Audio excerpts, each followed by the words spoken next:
आता कशाचं अल्टिमेटम बाबा? जर मुंबईमध्ये त्यांना हवंय ते सगळं GR फॉर्म मध्ये आलंय, गव्हर्नमेंट रिझोल्युशन फॉर्म मध्ये आलंय, आता कसलं अल्टिमेटम मला काही कळत नाही. कारण हैदराबाद गॅझेटियर मान्य केलं, सातारा गॅझेटियर मान्य केलं. शेवटी हा नीट समजून घेण्याचा विषय आहे की गॅझेटियर मध्ये प्रामुख्याने हैदराबादमध्ये फिगर्स आहेत आणि फिगर्स मधून इंडिव्हिज्युअलला सर्टिफिकेट देता येते. ज्यांच्या ज्यांच्या इंडिव्हिज्युअल नोंदी सापडल्या त्या सगळ्यांना सर्टिफिकेट मिळाली.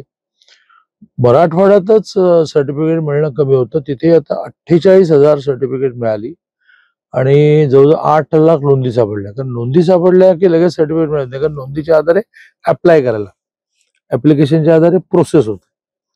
48,000 certificate he multiply by 30 Naveen certificate create करते. मग चुलत भावाला मिळणार, चुलत बहिणीला मिळणार, ह्याला मिळणार, त्याला मिळणार, असं त्या 48,000 हे मल्टिप्लाय बाय 30 आहेत आणि आणखीनही नोंदी सापडतील. आता त्यांनी अल्टिमेटम कसला दिला आहे मला माहित नाही, कारण ते पूर्ण समाधानी होऊनच मुंबईतून गेले. आता isakal.com आहे देशातील नंबर 1 ची मराठी न्यूज वेबसाईट.